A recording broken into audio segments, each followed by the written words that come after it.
ನಮಸ್ಕಾರ.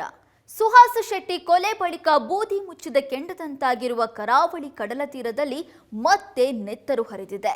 ದಕ್ಷಿಣ ಕನ್ನಡ ಜಿಲ್ಲೆಯ ಬಂಟ್ವಾಳ ತಾಲೂಕಿನ ಕೊಳತ್ತಮಚಲು ಎಂಬಲ್ಲಿ ತಲ್ವಾರ್ನಿಂದ ಕೊಚ್ಚಿ ಯುವಕನ ಬರ್ಬರ ಹತ್ಯೆ ಮಾಡಲಾಗಿದೆ. ಸಿನಿಮಾ ಸ್ಟೈಲ್ನಲ್ಲಿ ಬೈಕ್ನಲ್ಲಿ ಬಂದ ದುಷ್ಕರ್ಮಿಗಳು ಪಿಕಪ್ ವಾಹನದಿಂದ ಮರಳನ್ನ ಅನ್ಲೋಡ್ ಮಾಡ್ತಾ ಇದ್ದ ಇಬ್ಬರು ಯುವಕರ ಮೇಲೆ ತಲ್ವಾರ್ನಿಂದ ದಾಳಿ ಮಾಡಿದ್ದಾರೆ. ಕೊಳತ್ತಮಚಲು ಪಿಕಪ್ ವಾಹನದಲ್ಲಿ ಬಂದಿದ್ದ ಅಬ್ದುಲ್ ರಹಿಮಾನ್ ಕಲಂದರ್ ಬಂಟ್ವಾಳದ ಕಾಂಬೋಡಿಯಾ ಇರಾಕೋಡಿ ಎಂಬಲ್ಲಿ ಮರಳನ್ನ ಅನ್ಲೋಡ್ ಮಾಡ್ತಾ ಇದ್ರು. ಈ ವೇಳೆ ದುಷ್ಕರ್ಮಿಗಳು ದಾಳಿ ಮಾಡಿದ್ದು ಪಿಕಪ್ ಚಾಲಕ ಅಬ್ದುಲ್ ರಹಿಮಾನ್ ಸ್ಥಳದಲ್ಲೇ ಮೃತಪಟ್ಟಿದ್ದಾನೆ. ಕಲಂದರ್ಗೆ ಗಂಭೀರ ಗಾಯವಾಗಿದ್ದು ಮಂಗಳೂರು ಖಾಸಗಿ ಆಸ್ಪತ್ರೆಯಲ್ಲಿ ದಾಖಲಿಸಲಾಗಿದೆ. ಸ್ಥಳಕ್ಕೆ ಬಂಟ್ವಾಳ ಗ್ರಾಮಾಂತರ ಪೊಲೀಸರು ಭೇಟಿ ನೀಡಿ ಪರಿಶೀಲನೆ ನಡೆಸಿದ್ದಾರೆ.